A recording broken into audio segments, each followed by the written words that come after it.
Well, it's Friday the 31st of May, and as ever, there's three holes in the ground. As we continue to take advantage of the calm space weather, remember that the twins are in an air sign, and they trade in information, inspiration, and captured ideas. This is episode 1911 of 301 Permanently Moved Online, a personal podcast 301 seconds in length, written, recorded, and edited in 1 hour by me at the J-Man.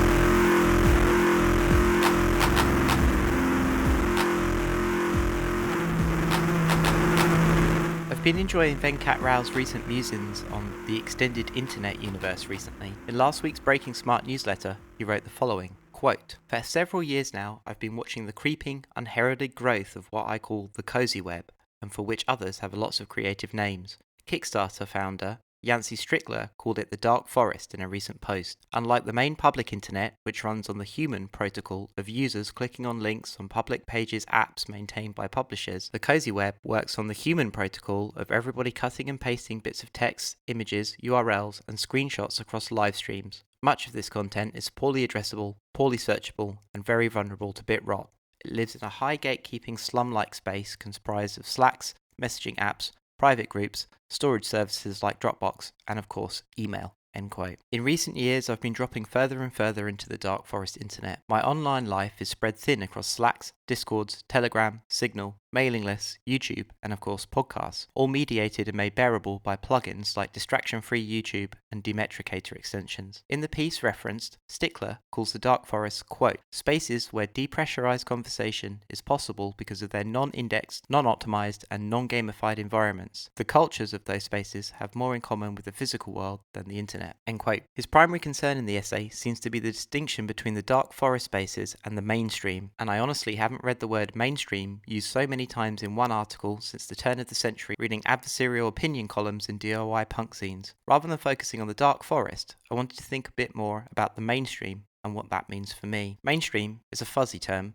underdefined and useful for its nebulousness. The dictionary definition isn't much help either. The ideas, attitudes, or activities that are shared by most people and regarded as normal or conventional. I grew up in a small town and spent my teenage years inside the DIY punk scene. It was a sometimes threatening world, with the danger of being beaten up in the park for being a mosher or being chased along dark sea walls by kids trying to run us over with their mopeds. Because of this, I've never been in the mainstream. DIY, not EMI, and more amps, less angst, but were the watchwords inside the fading world of that particular 90s Gen X dark forest. I don't like sports. I hate nearly all television, I don't listen to the radio, I don't like movies, and I especially don't like going to the cinema.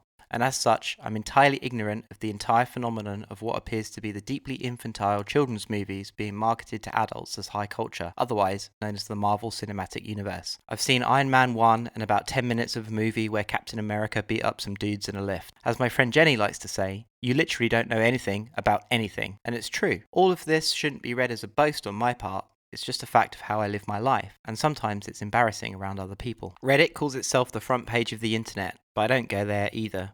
The insanity vortex that is the bird site sometimes feels like the mainstream, but that's only because it has such an outsized influence on journalists. Speaking of which, with falling revenues and readership, I have no idea why newspapers still consider themselves part of the conventional media ecology. I have friends with YouTube channels that reach more people daily than newspaper circulations. I see the mainstream break through in my life sometimes when I sneak a peek at YouTube's trending page. It's a hell list for me that right now includes a Call of Duty advert, an advert for another Rambo movie, some cricket thing, a bunch of football wank, a slew of people all reviewing the same smartphone, and clips from a bunch of talent shows that I haven't ever seen. It's a fever dream of a society that I don't recognise or have any part in. Towards the end of his Dark Forest piece, Strickler warns the following. Quote, "Those of us building dark forests risk underestimating how powerful the mainstream channels will continue to be and how minor our havens are compared to their immensity. Personally, I am under no illusions about how powerful the mainstream is. I'm aware of it, I understand it, I don't underestimate it. But I've been outside it for most of my life, and I just don't care about it. Now, those that know me know that this isn't to say that I don't care about issues and causes that don't affect me. This is what the mechanisms of personal ethics and solidarity are for. Political life is very separate from the nebulous mainstream, and I'm not sure I have time to articulate why. One of the things that seems to hover unspoken around the dark forest internet is the Web 2.0 term filter bubble, and also we could loop in the spectre of radicalization too, and I'm not sure how to deal with it, but it's clear that as people drift away from the algorithmically mediated spaces, out in the light light and open web into the deep dark forest that friends shouldn't let friends go into the woods alone.